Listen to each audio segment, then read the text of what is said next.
Okay, hello po mga kababayan. Kumusta po kayo? Happy Wednesday, 26th of June, 2024. Okay mga kababayan, ito pong pag-uusapan natin ngayon. Actually, kahapon pa dapat ito kasi kahapon ito pumutok eh. Kaya lang nawalan din ako ng gana. Nawalan ako ng ganang talakayan ito kasi parang nakakarindi,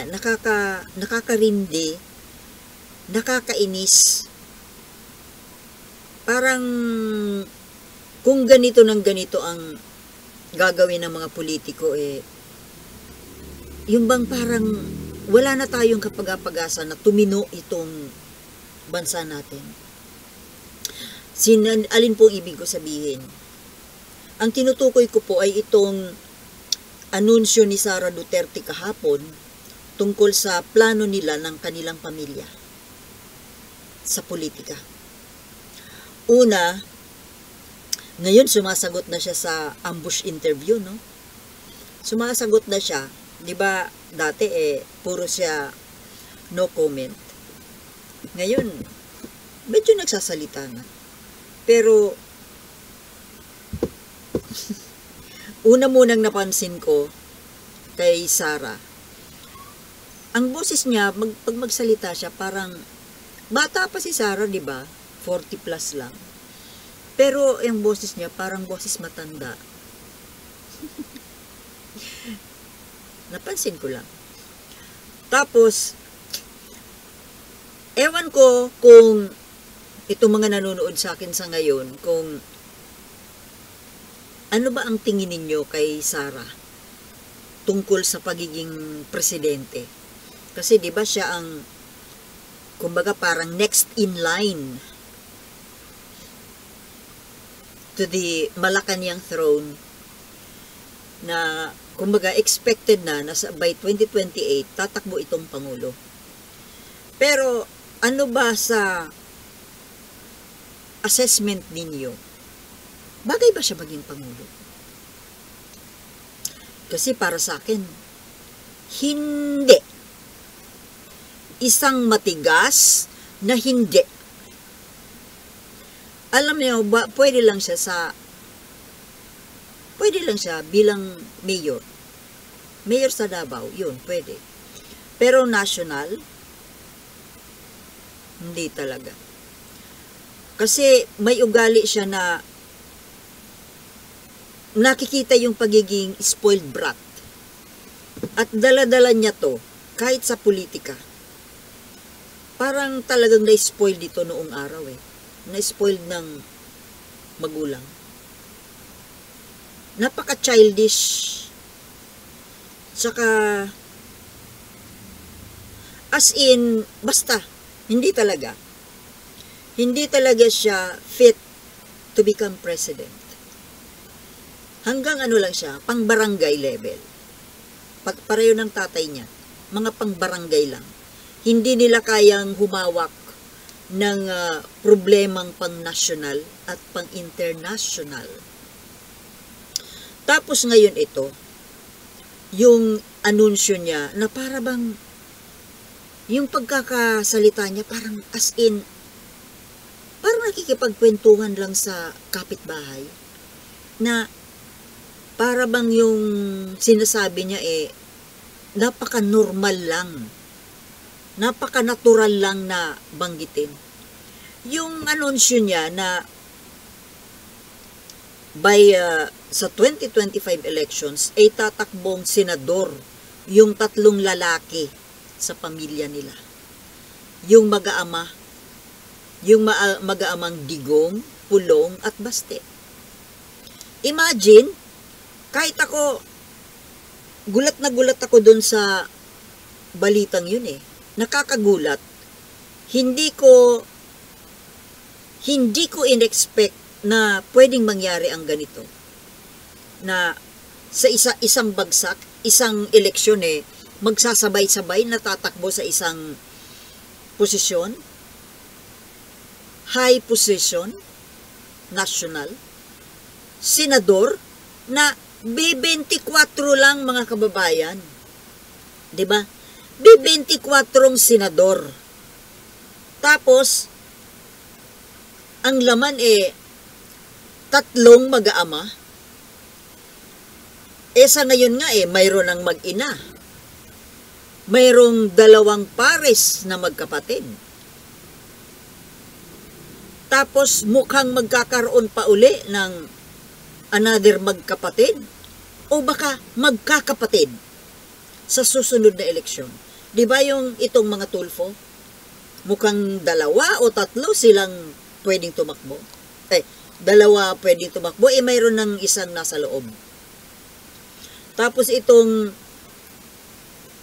Cayetano siblings, yung Estrada Ejercito, yung Villar na mag-ina, na next year, magiging magkapatid na Villar. Para bang alam niyo mga kababayan, itong mga politiko na to na mga mayayaman, kasi mga mayayaman ang mga to parang ginagawa na lang nilang laro. Nilalaro na lang po ang politika. Masyado nang binabastos, binababoy. Bakit binababoy? Kasi, ano ang hinahabol dyan? Ano ang hinahabol sa Senado para tumakbo ng sabay-sabay? Na para bang, kasi kung tutuusin mga kababayan, ang Senado, ang mga nandiyan dyan sa Senado, dapat the most brilliant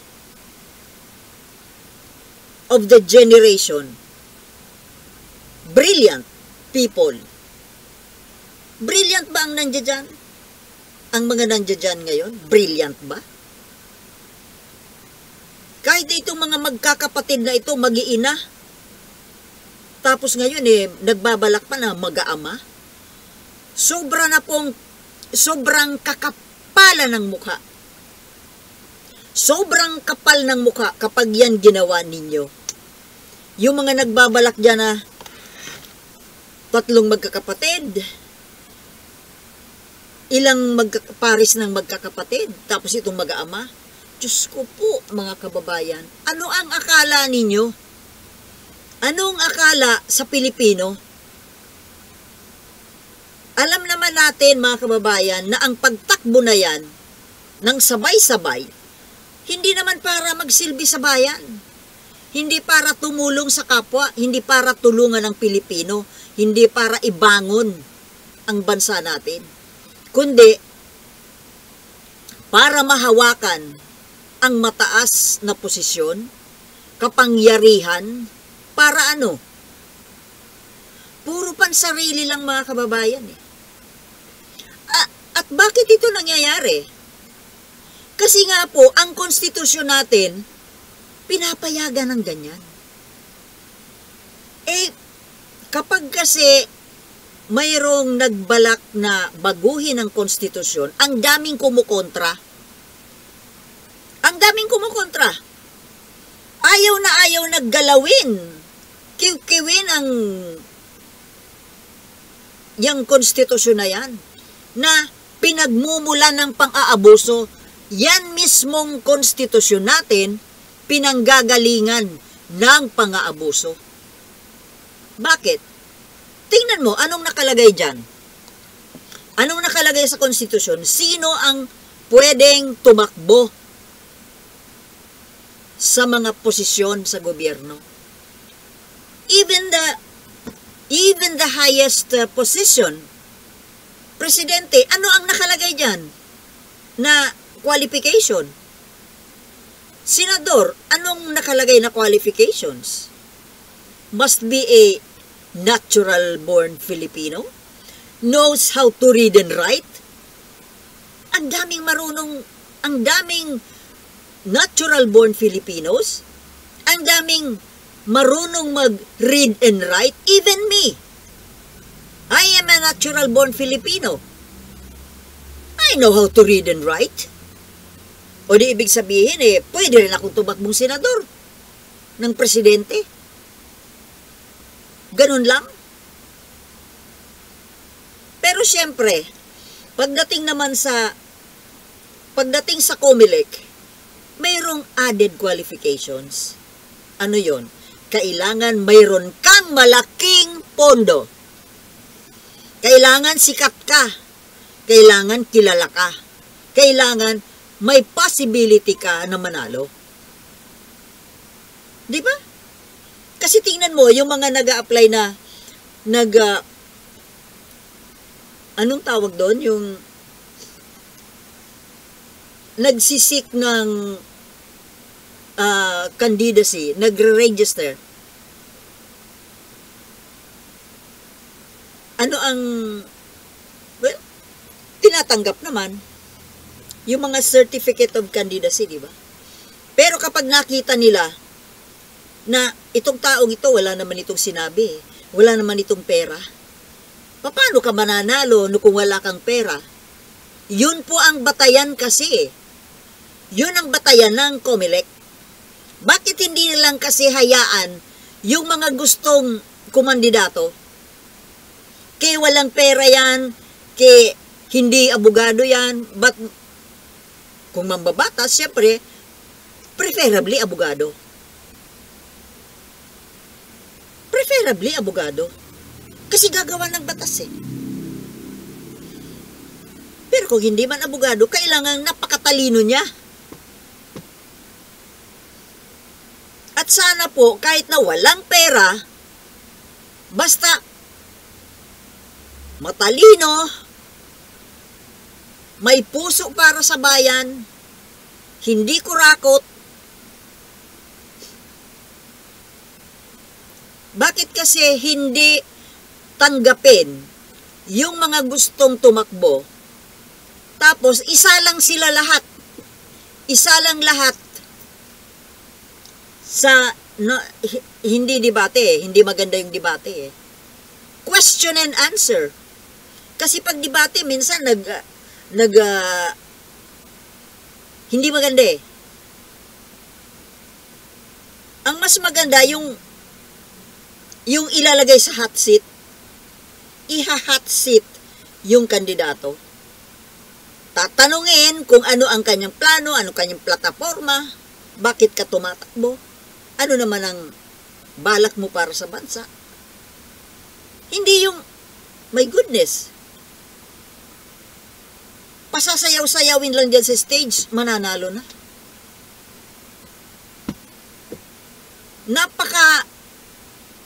Napakasama po, napakapangit po ng ating sistema ng pag-elect. Yung ating election system natin, ang pangit. Kung sino-sino na lang ang pumapasa, kung sino-sino na lang ang nananalo. Kahit walang kakwenta-kwenta, kahit walang utak, kahit tanga. Tapos ngayon, itong balak nitong mag-aamang Duterte na pwedeng manalo, kasi siyempre, gagamitan lang yan ng, alam na natin, ang sistema dito sa atin, pero subukan yung isa lang yan sa hot seat.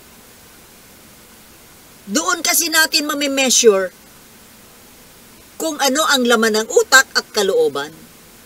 Hindi yung napakatanga po ng sistema ng COMELEC natin eh. Ibabase sa unang basihan ay kung may panggastos ba? May pera ba yung kandidato? At kailangan, kung tatakbo ka ng senador siguro ngayon eh, ilang 100 billions ang kailangang mayroon kang nakareserba. Samantalang, sa totoo lang mga kababayan, para sa akin, ganito dapat ang tamang proseso ng eleksyon. Isa lang lahat, isa lang yung mga, halimbawa, mga kandidato for senators. Isa lang yan sa matinding question and answer. Walang debatehan. Hindi maganda para sa akin ang debate eh. mag-isa siyang ipaupuin dyan sa stage at mayroong panel of experts na magtatanong. Hindi lang experts, even mga yung ordinaryong tao, pwede magtanong. Doon natin makikita, hindi kailangang may pera yung kandidato. Ang eleksyon dapat funded by the government. Pupunduhan ng gobyerno. Hindi yung kung sino ang nakaupo, administration na party, administration candidate, lamang siya eh. Nakakalamang eh. Kasi ang ginagastos niya, pundo ng gobyerno. Unfair. Para sa akin po mga kababayan ha, ewan ko sa inyo kung anong sistema ang mabuti para sa inyo. Pero para sa akin, para makakuha tayo ng matino, mga matitino na kandidato, matitinong mga lingkod, totoong lingkod para sa bayan, ay isa lang ang lahat yan. Kay artista yan, abogado, kahit sino, ano man ang tinapos, basta pag inupo siya dyan, masasagot niya ng matino, makakasagot siya ng maayos, at doon magbabase ang mga botante kung sino ang maayos ang, alam niyo na, hindi kailangan may pera eh. Kaya dyan po pumapangit ang eleksyon dahil nakabase sa resources ng kandidato. The more money you have, the more chance to win. Hindi po dapat ganun eh. Kaya lang, sino ba ang magbabago? Sino ba ang mag-aayos ng patakaran ng batas? Kasi niya nang nasa batas eh. Kahit sino pwede. Pero kahit sino pwede, ang nangyayari kung sino ang may pera, kung sino ang sikat, kahit walang utak, kahit mga mamamatay tao, kahit kriminal. Yun ang nangyayari po mga kababayan. Yun ang nangyayari na klase ng eleksyon dito sa Pilipinas. Wala sa ayos. Kaya, aasa ba tayo na aasenso ang bansa natin? Hindi. Kung ganyan ang sistema ng eleksyon. Pero, di ba, malabong baguhin. Kasi sino ba ang dapat magbabago niyan? Yung mga mambabatas natin eh. Sila ang may karapatan, sila lang ang pwedeng magbago niyan. Na, babaguhin ba nila? Yun ang tanong. Natural hindi. Dahil kung iibahin natin yan, kagaya ng sinasabi ko na walang maglalabas ng sariling pera, funded ng gobyerno ang eleksyon. Kaya hindi mo pwedeng gamitin ang sarili mong pera.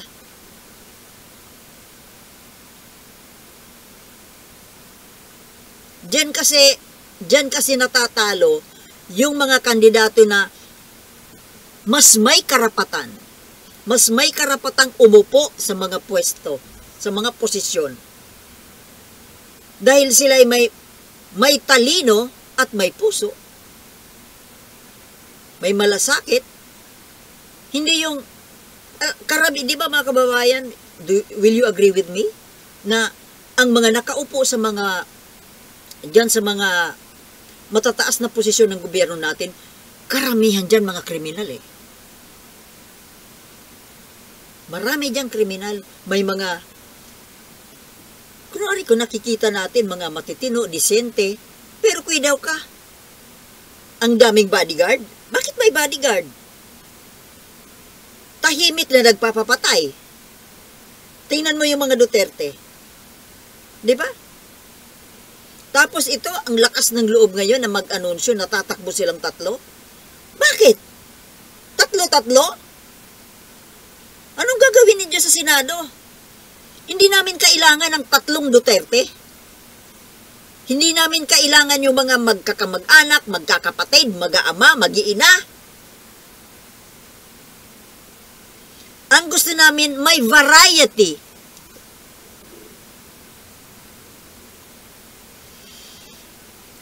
Mga kababayan, ano sa palagay ninyo ang pwede nating gawin para matigil na ang ganitong klaseng eleksyon? May karapatan naman siguro tayo na magpahayag. Ito yung totoong people's initiative.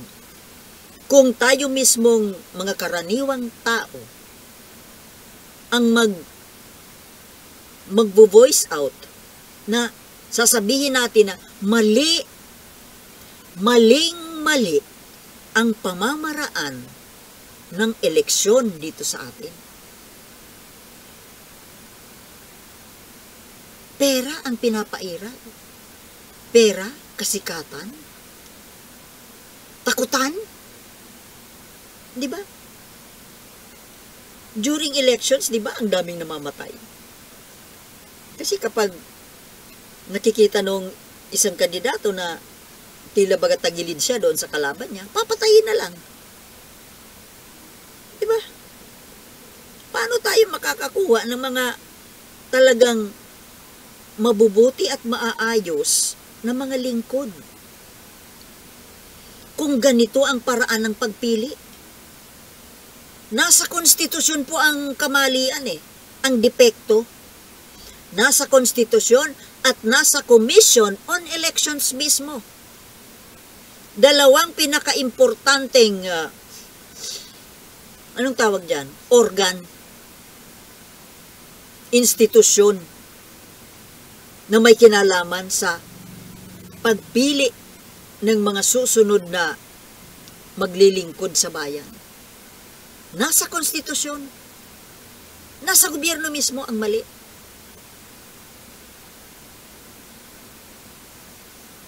Yun dapat muna ang mabago Biruin mo yan sa susunod na eleksyon.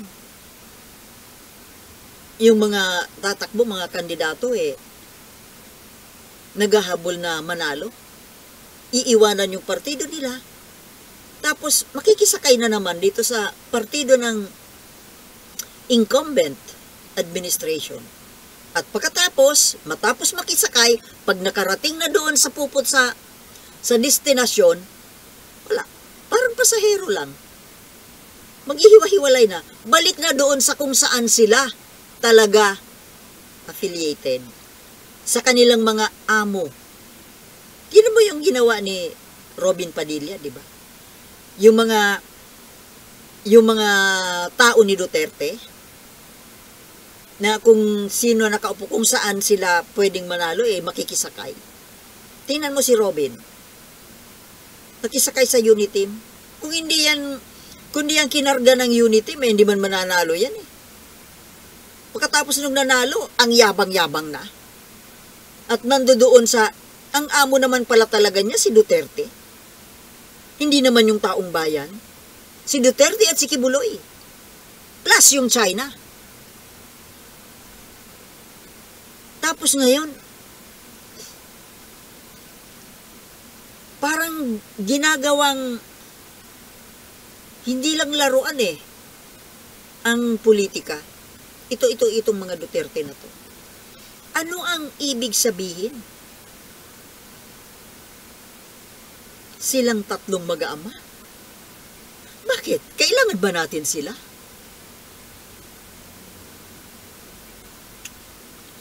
Kaya, nung narinig ko tong balitang ito kahapon, para akong nanlumo, mga kababayan, sabi ko parang, hanggang kailan ganito ang klase ng eleksyon? Parang wala na ang kapag-asa, mga kababayan. Ginagawa na lang laruan ang eleksyon. Lalo na yung Senado na yan. Ginagawang palabigasan. Ginagawang arena. Yung parang yung ng mga noon sa Roman Empire. Yung mga ayun, yung gladiator. Sabi ko, kung ganito, halimbawa nanalo yung tatlong Duterte, paano na? Tapos Vice President si Sara. Tapos may plano pa pala sila na si Baste ang tatakbong Pangulo. My God!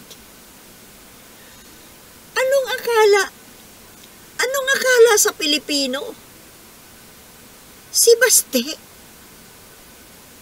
Na-imagine nyo ba mga kababayan na ang Pangulo natin ay isang Baste Duterte? My goodness! Lalayas na ako niyan. Pakamatay na ako niyan. Anong klaseng tao yun?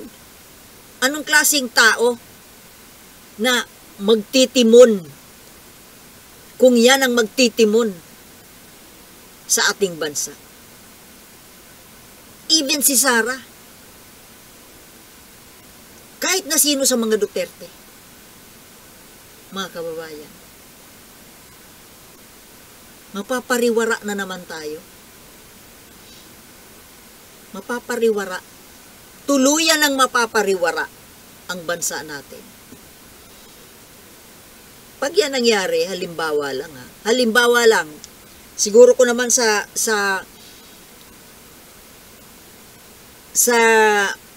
takbo ng utak ng mga Pilipino sa ngayon, hindi naman papayag. Walang papayag na may manalo pa ulit even sa senatorial. Lalo na sa pagiging presidente. Hindi papayag ang sambayan ng Pilipino dahil ayaw nating mapariwara ng tuluyan. Pero kung halimbawa lang may mangialam, magkadayaan, at yan, pero mangyayari po yan kung magpapabaya po ang Pangulo natin. Biruin mo kung isang Baste Duterte ang magiging presidente. Digong Duterte 2.0, wala na. Yung mga may kaya dyan, yung mga matatalino dyan, mga may kaya, alayas na yan ang Pilipinas.